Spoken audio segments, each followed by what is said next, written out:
بسم اللہ الرحمن الرحیم۔ اللہ عز و جل کے نام سے شروع جو نہایت ہی مہربان اور بہت رحم والا ہے۔ السلام علیکم ورحمۃ اللہ وبرکاتہ۔ آئیے آج ہم جانتے ہیں حضرت ابراہیم احمد اور حضرت شقیق بلخی کے درمیان سوال جواب۔ حضرت ابراہیم بن احمد اور حضرت شقیق بلخی رحمۃ اللہ تعالی علیہ کی مکہ معظمہ میں ملاقات ہوئی۔ ابراہیم علیہ السلام نے پوچھا کہ اے شقیق بلخی، تم نے یہاں بلند مقام مرتبہ کیسے پایا؟ جناب شقیق نے جواب دیا کہ ایک مرتبہ میرا ایک جنگل سے گزر ہوا، وہاں میں نے ایک ایسا پرندہ پڑا دیکھا جس کے دونوں بازو ٹوٹ گئے تھے۔ میرے دل میں یہ وسوسہ پیدا ہوا کہ دیکھوں تو صحیح اسے کیسے روزی ملتی ہے۔ میں وہاں بیٹھ گیا۔ کچھ دیر بعد ایک پرندہ آیا جس کی چونچ میں ایک ٹڈی تھا اور اس نے وہ پرندے کے منہ میں ڈال دیا۔ میں نے دل میں سوچا کہ یہ رازق کائنات ایک پرندے کے ذریعے دوسرے پرندے کا رزق پہنچا دیتا ہے، میرا رزق بھی مجھے ہر حالات میں پہنچا سکتا ہے، لہٰذا میں نے سب کاروبار چھوڑ دیے اور عبادات میں مصروف ہو گیا۔ جب حضرت ابراہیم بن احمد رحمۃ اللہ تعالی علیہ نے کہا، اے شقیق، تم نے معذور پرندہ بننا پسند کیا اور تندرست پرندہ بننا پسند نہ کیا کہ تم کو بلند مقام نصیب ہو، کیا تم نے یہ فرمان نبوی نہیں سنا کہ اوپر والا ہاتھ نیچے والے ہاتھ سے بہتر ہے؟ مومن کو ہمیشہ بلندی درجات کی تمنا کرتا ہے، یہاں تک کہ وہ ابرار کی صف میں جگہ پاتا ہے۔ جناب شقیق رحمۃ اللہ تعالی عنہ نے یہ سنتے ہی حضرت ابراہیم رحمۃ اللہ علیہ کے ہاتھوں کو چوما اور کہا، بے شک آپ میرے استاد ہیں۔ یاد رکھیں توکل کی حقیقت۔ توکل کا مطلب یہ نہیں کہ اسباب سے نظر پھیر لی جائے جیسا کہ کچھ لوگوں کا خیال ہے، بلکہ توکل اسباب کے ساتھ ساتھ ہوتا ہے۔ حضور صلی اللہ تعالی علیہ وسلم سے ایک بدوی نے پوچھا، میں اونٹ کا پیر باندھ کر یا کھلا چھوڑ کر توکل کروں؟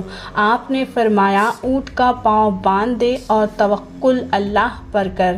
توکل حقیقی کیا ہے؟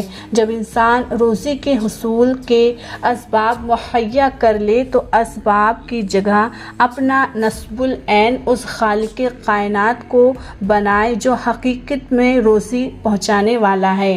سائل جو کشکول لے کر گداگری کرتا رہتا ہے، وہ کشکول کو نہیں بلکہ ہمیشہ دینے والے شقی کی طرف متوجہ رہتا ہے۔ فرمان مصطفیٰ صلی اللہ تعالی علیہ وسلم ہے، جو شخص اپنے آپ کو سب سے زیادہ غنی بنانا چاہتا ہے وہ اپنے مال سے زیادہ انعام خداوندی پر نظر رکھے۔ یاد رکھے توکل حقیقی کی ایک مثال۔ جناب حذیفہ معاشی رحمۃ اللہ تعالی عنہ نے کئی سال تک حضرت ابراہیم بن احمد رحمۃ اللہ تعالی عنہ کی خدمت کی۔ ایک مرتبہ لوگوں نے ان سے پوچھا کہ تم جناب ابراہیم رحمۃ اللہ علیہ کی صحبت کا کوئی عجیب واقعہ سناؤ۔ انہوں نے کہا کہ ایک بار ہم مکہ معظمہ کی طرف جا رہے تھے، راستے میں ہمارا خرچ ختم ہو گیا، ہم کوفہ کی ایک ویران مسجد میں ٹھہر گئے۔ جناب ابراہیم نے مجھے دیکھ کر فرمایا، تم بھوک سے نڈال نظر آتے ہو؟ میں نے کہا، ہاں مجھے بہت تیز بھوک لگ رہی ہے۔ آپ نے مجھ سے قلم دوات منگوائی اور کاغذ پر بسم اللہ الرحمن الرحیم کے بعد لکھا، ہر حالات میں اے رب ذوالجلال تو ہی ہمارا مقصود اور ہر کام میں تو ہی ملجا ہے۔ پھر یہاں اشعار لکھے، پہلا، میں تیری حمد کرنے والا، شکر کرنے والا اور ذکر کرنے والا ہوں، میں بھوکا، پریشان حال اور بے لباس ہوں۔ دوسرا، اے اللہ 3 باتوں کا میں جامن ہوں اور باقی 3 ضمانت کا تو قبول فرما لے۔ تیسرا، تیرے سوا کسی اور کی نہ ثنا میرے لیے آگ سے کم نہیں ہے، اپنے بندے کو اس آگ سے بچا لے، اور مجھ سے فرمایا دل میں کسی غیر کا خیال نہ لانا۔ جو آدمی تمہیں سب سے پہلے نظر آئے یہ رفقہ یعنی پرچی دے دینا۔ سب سے پہلا شخص جو مجھے ملا وہ ایک خچر سوار تھا، میں نے وہ رقعہ اس کو دے دیا۔ اس نے پڑھا اور رونے لگا، پوچھا ایک رقعہ کا لکھنے والا کہاں ہے؟ میں نے کہا فلاں ویران مسجد میں بیٹھا ہے۔ یا سنتے ہی اس نے مجھے ایک تھیلی دی جس میں 600 دینار تھے۔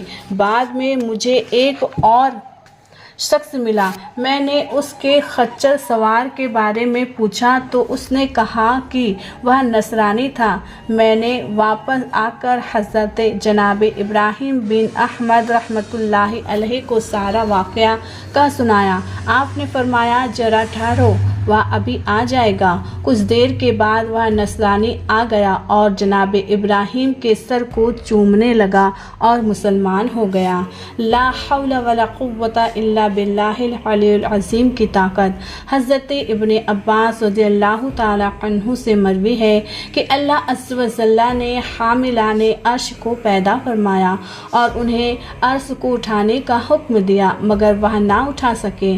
اللہ عز و جل نے ہر فرشتے کے ساتھ ساتھ آسمانوں کے فرشتوں کے برابر فرشتے پیدا فرمائے، پھر انہیں عرش کو اٹھانے کا حکم دیا مگر وہ نہ اٹھا سکے۔ پھر اللہ تبارک و تعالی نے ہر فرشتے کے ساتھ ساتوں آسمانوں اور زمینوں کے فرشتوں کے برابر فرشتے پیدا فرمائے اور انہیں عرش اٹھانے کا حکم دیا مگر وہ بھی عرش نہ اٹھا سکے۔ تب اللہ تبارک و تعالی نے فرمایا تم لا حول ولا قوت الا باللہ العلی العظیم پڑھو۔ جب انہوں نے یہ کہا تو عرش الہی کو اٹھا لیا گیا مگر ان کے قدم 7ویں زمین میں ہوا پر جم گئے۔ جب انہوں نے محسوس کیا کہ ہمارے قدم ہوا پر ہیں اور نیچے کوئی ٹھوس چیز موجود نہیں ہے تو انہوں نے عرش الہی کو مضبوطی سے تھام لیا اور لا حول ولا قوت الا باللہ العلی العظیم پڑھنے میں مہو ہو گئے تاکہ وہ انتہائی پستیوں پر گرنے سے محفوظ رہیں۔ اب وہ عرش کو اٹھائے ہوئے ہیں اور عرش الہی انہیں تھامے ہوئے ہیں بلکہ ان تمام کو قدرت الہی سنبھالے ہوئے ہیں۔ اللہ عز و جل کی ذات پہ توکل کرنا ہم تمام کو چاہیے۔ ویڈیو اچھی لگی ہو تو لائک کریں، چینل کو سبسکرائب کریں، پیارے رب عظیم کے ناموں میں سے ایک نام کمنٹس میں ضرور لکھیں۔ جزاک اللہ خیرہ۔